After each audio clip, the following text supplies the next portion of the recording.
The temple is still standing. The sacrifices are still smoking. The priests are still working their courses. And the writer of Hebrews tells a congregation of Jewish believers sometime around AD 63 that the whole system, given by God, observed by their ancestors for 1400 years, is ready to vanish. Not because the system was bad, because it was finished. Jesus sat down because the work was done. The shadow served its purpose. The substance has arrived. The hard question is not whether God is finished with the old system. The hard question is whether we are. Hello, everyone. Welcome to Seek, Go, Create. I'm Tim Winders. And all that we're doing here is a spinoff from something that I did not too long ago where I read the entire New Testament. I compressed it in 90 days, and I attempted as best I could to read it in context and in the order it was written. A lot of people talk about context. I do not hear many people talking about the order that it was in, not the order that's in our Bibles. And I've got mine here because I'm going to read something shortly, but that order is awesome. It's good, but it's not the actual order that it was written in and when it was available to audiences in the first century. I wanted to read it in that order, and that's what I did. In fact, I looked for reading plans, couldn't find them, so I did some research, spent about a year or so researching this, and I put the books, the letters, in the order that many scholars believe that they were written in, and I ended up reading it in that order. So I created a reading plan, and it surprised me. It was unique to me. There's all these topics that spun off from it, and that's what I'm sharing in these episodes that kind of follow up the reading plan that I did. So anyway, it was incredible. I challenge you, just like it challenged me, but I challenge you to kind of do the same thing. And you can go get the plan. It's free. Just go get it, download it at k2m.foundation/NT90. k2m.foundation/NT90. Download it, start it. I would say read at your own pace. I've noticed some people are stretching it out quite a bit. That is fine. We're not going to get legalistic about it, but I will say this. The more you compress it into a shorter time frame, I think the more impact it will have. I know it did that for me because it just kept things tight and forced me to connect a lot of dots. Sometimes when you stretch it out, it's harder to do that, but do whatever works for you. Go get that plan. The links should be down in the notes wherever you are listening or watching this episode. All right. This is what we're calling New Wine. That's the title of this episode. It's the first half of a two-part arc, but it's really kind of a continuation of some things we've been discussing. Last week, we put two letters side by side. We did Romans, which was really being put into the Rome face of the pressure, the empire of Rome. Hebrews was into the face of the temple structure, the temple system.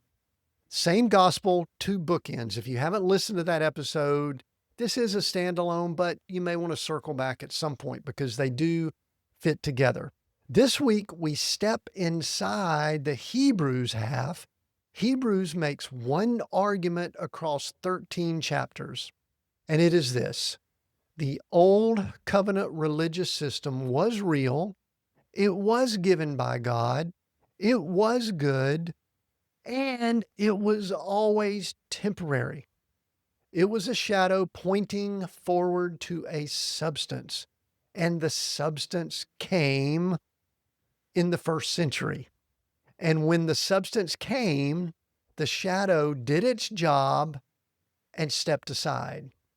Old Wineskins, next week, the title of next week's episode, it walks through what the church, many of us, kept rebuilding anyway over the last few thousand years. And so we're going to have kind of a two-parter here that go hand in hand. Okay. Before we walk through Hebrews, we have to start with the words of Jesus. And I actually want to take some time and read this because it's very important. I think many of us take the things that Jesus said and they kind of make them stand alone. And then we take some things from some of the other letters and books of the New Testament and they stand alone. We say we're reading them in context, but we never connect the dots. Well, we're going to connect a few dots here. So I'm going to read from Mark chapter 2, and I'm going to start in verse 18. The disciples of John and the Pharisees were fasting. Then they came and said to him, "Why do the disciples of John and of the Pharisees fast, but your disciples do not fast?" And Jesus said to them, this is in verse 19, and I'm about to get into the red letters here. Read this on your own at some point. Can the friends of the bridegroom fast while the bridegroom is with them?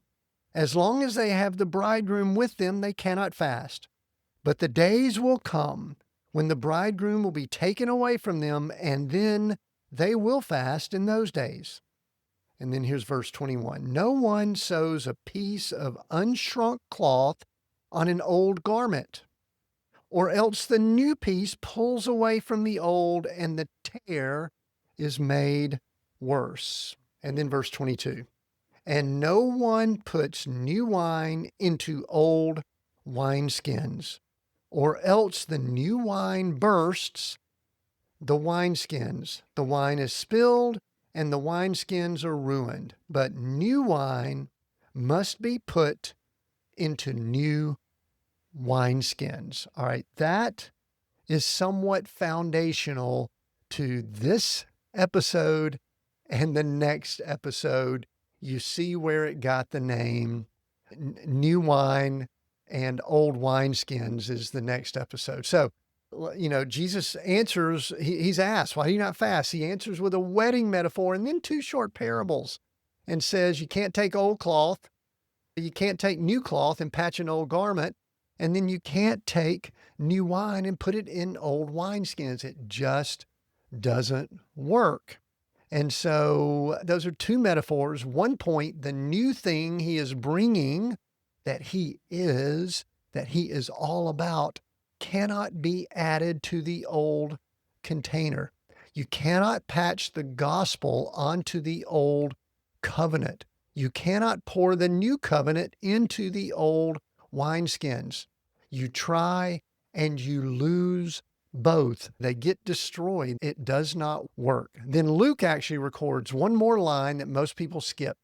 Luke 5:39, and no one after drinking old wine desires new, for he says the old is good. And because that's really what Hebrews is all about. You can't go back to the old wine once you've tasted that new wine. That is the warning for Hebrews. People will prefer the old anyway. They'll try to gravitate towards it. It's comfortable, it's familiar, it's tested, it's religious, it feels right. But Jesus said the new is what God is doing. The container has to change. Hebrews will spend 13 chapters making this argument theologically. Jesus said it in 3 sentences. New wine, new wineskins. The old container cannot hold the new thing. Now, I got to share this. This came up recently. I sent this out in an email for those folks that are on our email list. And if you're not on our email list and you want to get these type updates just on things that are going on, when you go download the reading plan, you'll get these updates on things. But I commented, Glory and I, we have just moved into a new home. We've actually built a new home in the desert of Arizona, sort of the high desert in southern Arizona. It's a place where we've been planning for and building over the last year. This is a new build, a new home. It's a different season of life for us. We've been nomads since 2012. And I got to tell you, one thing that we did was we had a few things that were stored away in Georgia when we began traveling back in 2012. We stored some great furniture. It was really good. We felt like we were going to be a good steward of it and just store it away, that if we ever needed it again or someone maybe needed it, we would have it. So we put it in a U-Haul and we drove almost 1,800 miles from Georgia across Texas, 802 miles across Texas, by the way, in June, in heat, in the hot. And we moved that furniture and a few other items that we had kept in storage for 14 years. We were sure that we could use and that we needed every piece. We pulled into the desert, tired, proud of ourselves for making it. We did it in 2 days. I don't really recommend that, but we did it in 2 days, drove way too much for a couple of 60-something people. Then our son Joshua came down and helped us out. He was up in central Arizona, came down. He helped me move it in, started carrying it into the house, and the rooms were different. The lighting was different. You know what? It's a different season of life for us. The old pieces, they did not quite fit. I mean, they fit, they just weren't quite right. Not bad furniture, nothing wrong with it necessarily, but just furniture shaped for another house. You know, we were taking this new house and trying to patch together some old cloth, or taking some new wine and pouring into the old wineskin. Some of it had to go. And so even though we're trying hard to make it work, and we often will do that, it just doesn't seem to fit. We're trying some rugs and some things to see if it will work, but I just got off a call with Glory a little while ago. I'm in Georgia right now, and she's there, and she's just saying, you know, I just don't think it's going to work. That's a small version of what Hebrews argues about an entire religious system. The old wineskin was real. It was good, served its purpose, but the season changed. The substance came. The old container cannot hold the new thing. Jesus said it first, and then Hebrews systematized it. All right, now let's talk about first the old system. We need to make sure we understand it. And I think in our modern world, those of us that were not part of the old covenant temple system, we can't really grasp it. We can read about it in the Old Testament and we could attempt to understand it. And I know a lot of people really, really study it. I've studied it some, but not in depth. But the old system was really not a vague religion. It was an operating system. It was very specific to what was going on with God's people at that time. There was Mount Sinai, there was the tabernacle, Levitical priesthood, annual sacrifices, the Day of Atonement, the festival calendar, Sabbath, dietary laws, ritual washings, circumcision, the whole architecture built around one premise: God is holy, people are not. Access to God requires a mediator and a sacrifice in an attempt to get people holy enough to get into the presence of God. That is what was going on with the old covenant and the law. The premise was true. The system was the answer to the premise. The system ran for about 1,400 years, from Sinai to AD 70 in the first century. It produced prophets, kings, psalms, a literature of worship and lament the world has never matched. It was God-given, okay? I'm not here arguing against that. It was God-given. It pointed forward. It worked the way it was designed to work. And then Jesus showed up, lived a perfect life, died on a Roman cross, rose 3 days later, ascended to the right hand of God, and the writer of Hebrews looks at the Jewish believers in the 60s AD and says one thing: the wineskin you came out of was never the destination. It was the road sign pointing to the destination. You have arrived. That is the argument of Hebrews. The old wineskin was real. It was given. It was good. It was always temporary, and it has reached its expiration date. Not now, in the year 2026. It reached its expiration date in or around 63 AD or 33 AD or definitely 70 AD when the temple was destroyed and that system was judged and put aside.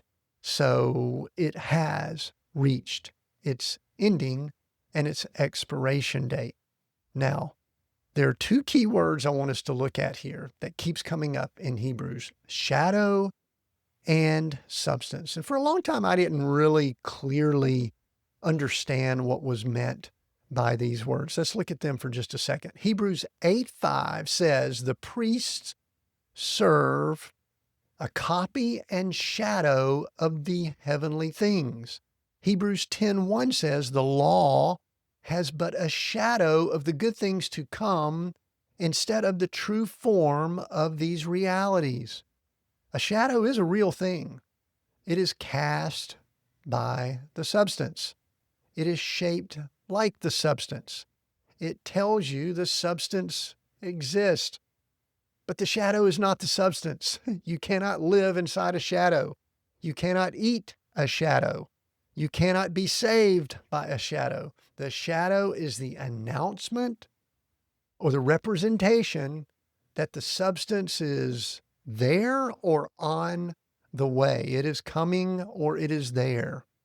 Shadow and substance is the vocabulary that Hebrews uses. New wine in old wineskin is the Jesus vocabulary. Same argument. The container the new thing comes in is not the old container. The whole old covenant system was a shadow. Walk through this very slowly. Let's take a look at this, okay? Follow along. The tabernacle and temple were a shadow of God dwelling with people. The substance is God dwelling in believers by his Spirit. The Levitical priesthood was a shadow of access to God. The substance is Jesus, our great high priest, opening direct access for all. The animal sacrifices were a shadow of a real sacrifice. The lamb, the substance is Jesus offered once and for all. The Day of Atonement was a shadow of one final atonement. The substance is the cross. The festivals were a shadow of the gospel calendar. Passover points to the crucifixion. First fruits points to the resurrection. Pentecost points to the Spirit poured out. Tabernacles points to God dwelling with people permanently. The Sabbath was a shadow of resting in finished work. The substance is Hebrews 4:9. A new rest has come. The covenant itself was a shadow of a deeper covenant. The substance is Jeremiah 31. The new covenant written on hearts. That is what every better than passage in Hebrews is doing. Jesus is not a replacement for the old system. Jesus is what the old system was pointing to the whole time. The shadow did not lose. The shadow finally got its substance. Now, the argument of Hebrews really builds and crescendos on one image, kind of like where the shadow and the substance come together. Like the light is so bright, the shadow disappears, is also another way of looking at it. In fact, I just thought of that. That just came to mind. So that's pretty good. There's so much light that has now come that there is no more of a shadow, that is, the substance and shadow have become one. Every priest under the old system stood. Every priest, every day, year after year, for 1,400 years, standing, offering, standing, offering, standing, offering, because the work was never done. There was never a time where the priest said, "Ah, we are finished." It was constant, over and over and over. Hebrews 10:11, though, says, "Every priest stands daily at his service, offering repeatedly the same sacrifices, which can never take away sins." In other words, it attempted, but it never was able to take away sins. Then, verse 12, "But when Christ had offered for all time a single sacrifice for sin, he sat down at the right hand of God." He sat down at the right hand of God. That is the entire argument of the book of Hebrews. The priest always stood up. Jesus sat down. He rested because it was finished. Now, let's go through some of these better than items so that we could really see. We talked about this in the last episode, but I want us to put it in the context of what we have just said. Each one of these is the writer of Hebrews naming a piece of the old system and saying it has been completed. The shadow has become the substance. Better than angels. Hebrews 1, Jesus is the radiance of God's glory, seated. Better than Moses. Hebrews 3, Moses was faithful as a servant in God's house. Jesus is a son over God's house. Better than Aaron. Hebrews 4 through 5. Aaron and his sons died. Jesus lives forever to make intercession. A priest in the order of Melchizedek. Hebrews 7. A priesthood that predates the entire Levitical system. Melchizedek was with Abraham, the first occurrence that we're aware of, well before the Levitical system was put in place. A priesthood that does not depend on lineage, does not end at death, and does not need a temple or a building. It's a better covenant. Hebrews 8, quoting Jeremiah 31, "I will put my laws into their minds and write them on their hearts." It's a better sacrifice. Hebrews 9 through 10, "The blood of bulls and goats covered. The blood of Christ removes once for all forever." Better access. Hebrews 10, 19 through 20, "A new and living way through the curtain, that is, through his flesh." The curtain that kept everyone out of the Holy of Holies tore top to bottom the moment he died. Access was now available to all. Then Hebrews 10:18 closes the whole stack of betters in one sentence. "Where there is forgiveness of these, there is no longer any offering for sin." I think we could also say there is no longer any need for offering for sin because the ultimate offering has been made. No longer any offering.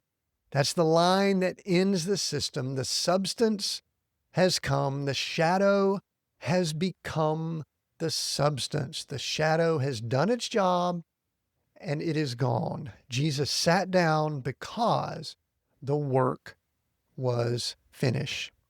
The hardest warnings that we see in the New Testament really do live within this letter of Hebrews. Hebrews 6, 4 through 6, Hebrews 10, 26 through 31, Hebrews 12, 25. Most modern Christians read them wrong because they read them, as we've been saying in this whole study we've been doing, they read them out of context. The warnings in Hebrews are not aimed at a modern day Christian who has a moment of weak faith, or they're thinking about backsliding, or they're considering it, or they have backslidden. I don't know if any of y'all grew up in churches where that word backslide was part of the vocabulary, but if not, I apologize. But that's something that I heard quite a bit in the Southern Bible Belt culture. The warnings were actually aimed at a Jewish believer who is thinking about walking out of the new covenant, the new wine, and back into the temple, tasting of the old wine. That is the scenario that Hebrews, that's the context of Hebrews. That's the scenario. Persecution is rising. Christianity is actually illegal. Judaism is legal. The temple is still working. They can see it. The synagogue is still safe. And the writer of Hebrews in about 63, the year 63 of the first century, they're saying, do not retreat. Don't go back. If you walk back, you're walking away from the substance back into the shadow that is about to disappear. There is no sacrifice for sin in that direction anymore. The cross is the only sacrifice. The only direction forward is forward. Don't go back. That's the message of Hebrews. Don't go back. Hebrews 12:4 puts the moment plainly.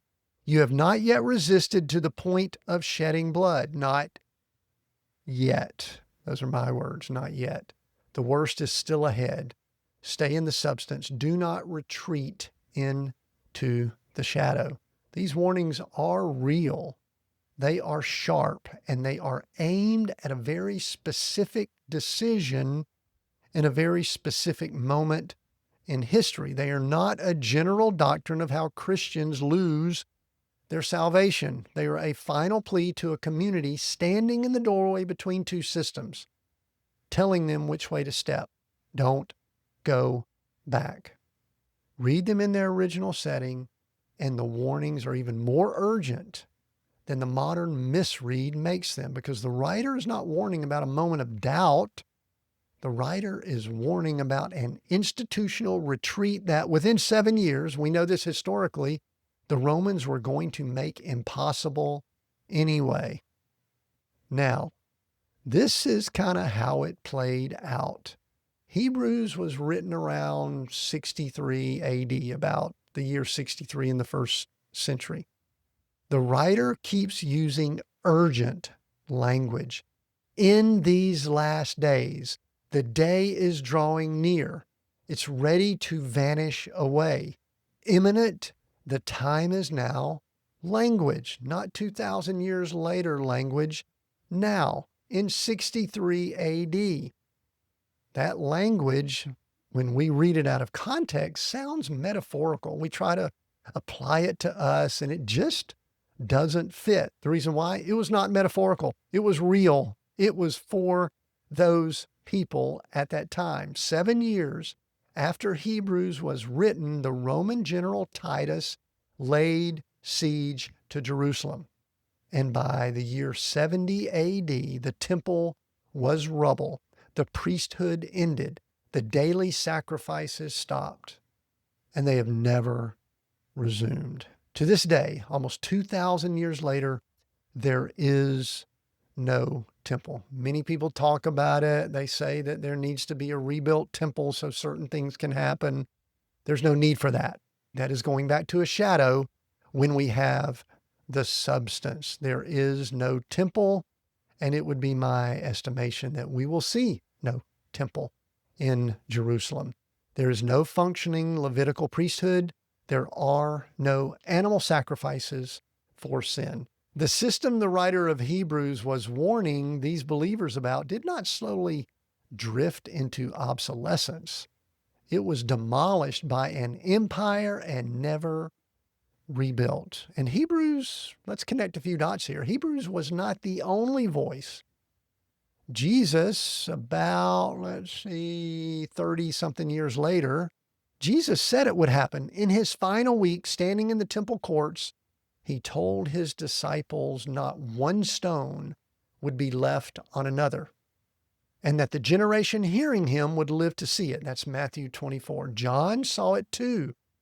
The book of Revelation shows the judgment falling on the old system. The temple is measured, the great cities in flames, the old order is ending, and a new covenant city descending in its place. The substance had come, the shadow did its work, and then the shadow was removed, or, as I said earlier, it sort of dissipated or disappeared into the light of the substance. The Jewish believer reading Hebrews in the year 63 AD could not yet see what was coming 7 years. Even though they'd been warned about it, there's been prophecies, and most New Testament writers had been talking about the day of the Lord or the end of the age or the last days. They were speaking about it, but they couldn't see that coming. They didn't know for sure.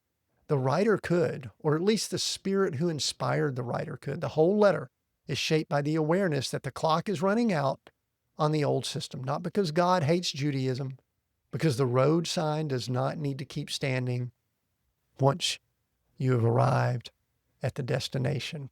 For a believer standing in the doorway, this is the wait. Going back was not just nostalgia. Going back was running toward a building that was about to fall, about to be destroyed. The writer is pleading, do not retreat. The substance is here. The shadow is dissipating. It's leaving. Stay with what is real. And this part matters. The book of Hebrews never says the church will tear the temple down. The temple comes down because the empire decides to crush a Jewish revolt, and Jerusalem gets caught in the middle. The shadow was already theologically finished. That was at the cross. Rome just removed the building within the generation that Jesus spoke about. It was 40 years almost to the year. That's what occurred. Now, what does it mean then? And then we'll look at what it means for us. A first century Jewish believer reading the letter of Hebrews heard a direct warning. The system you came out of was real and good. It pointed forward. The forward has arrived. Do not go back. The clock is running out. Now, here's where our modern misread sort of takes the text in a different direction, a direction that, in my opinion, it was not intended to go.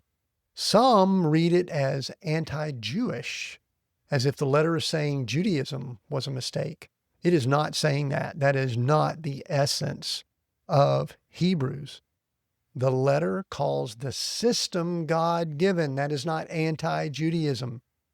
The letter is grieving the necessity of the transition. It's going to hurt. It's going to be painful. This is not going to be good, what's about to happen a few years from the time this letter is written. They're not celebrating the demolition.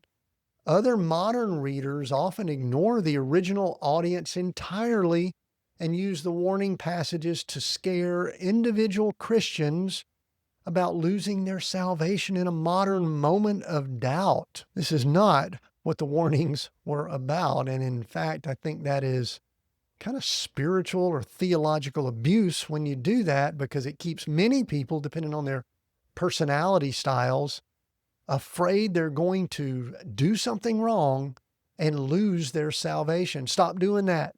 That's not what Hebrews is about. The warnings were about institutional retreat into a system that was about to collapse. Both of those misreads come from ignoring who the letter was actually written to, taking it out of context.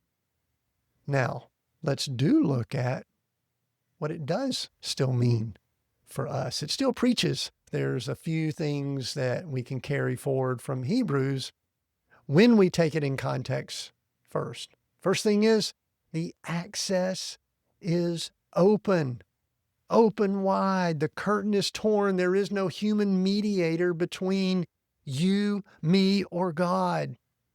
We can go listen to preachers, teachers, pastors. We can go to priests. We can do that, but we do not need them between us and our God. You don't need a priest to confess to. You don't need a building to enter to be near God. I'm not saying you don't have to go. I'm just saying you don't need it. You do not need a religious professional to bless your worship. The new covenant runs on direct access through Jesus as the high priest. Hebrews 4:16, let us then with confidence draw near to the throne of grace. That is for you. That is for me right now, today. And it always has been for the last 2,000 years. Second, the work is finished. Jesus sat down.